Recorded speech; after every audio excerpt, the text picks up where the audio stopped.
I was talking to my brother yesterday, and he's an engineer, and he's pretty geeky smart, but he's also pretty, like, overall really intelligent.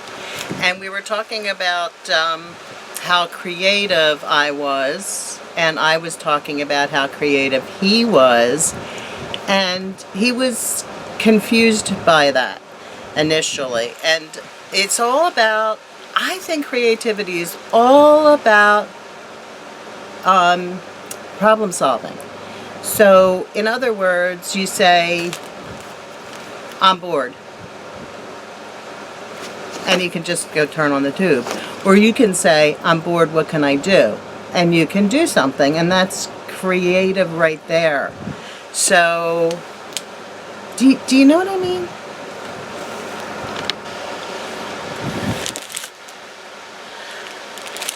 I don't think any one person is any more creative than any other person, but I do think people can practice being creative. Look what I just got.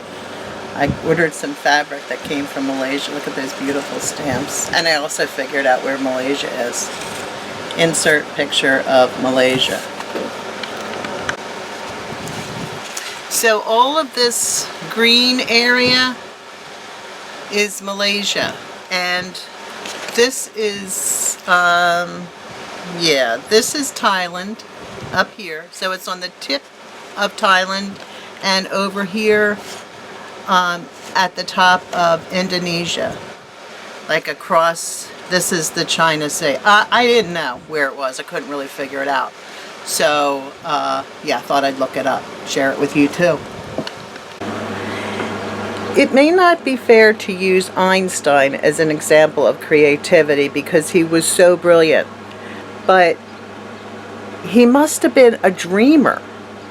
He must have been a dreamer to be able to ask himself those questions that led to coming up with the theories he came up with. He must have been a dreamer. And the same for people who looked up in the sky.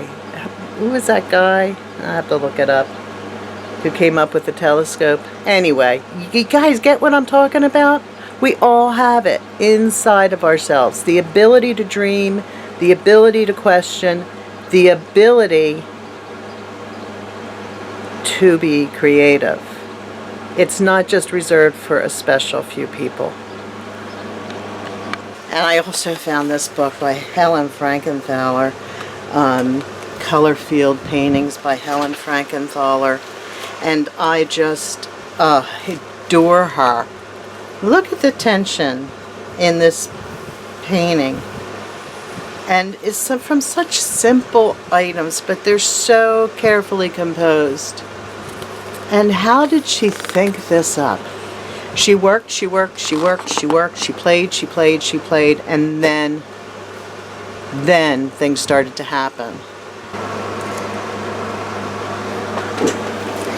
You know, it's not really easy to be creative all the time. It's something that you need to kind of work up to sometimes. It's something that requires practice. It's an exercise for your brain. It's brain work. It's trust. It's definitely trust. It's listening to your heart and doing it. It's not being afraid to do it. I was thinking the other day about challenges, and you might not always win a challenge if you participate. You might not always run the 5K. You might not get to the end. But if you try, you've gained something. It might not be the gold cup or the design position or the A. It might be a B or a C. It might be nothing tangible. But you know inside of yourself that you didn't lose. You lost nothing by challenging yourself. So I say that challenges spur on your creativity because you work. You work hard with a deadline in mind. And that forces you to think outside the box. And that's about all I have to say to y'all about creativity. I just say challenge yourself. Challenge yourself once a week, once a day, once an hour, to think outside the box just a little bit, to try to dream and think and start exercising that creative muscle. Let me know below if you like this style of video, and don't forget to subscribe. I really appreciate that. See you soon.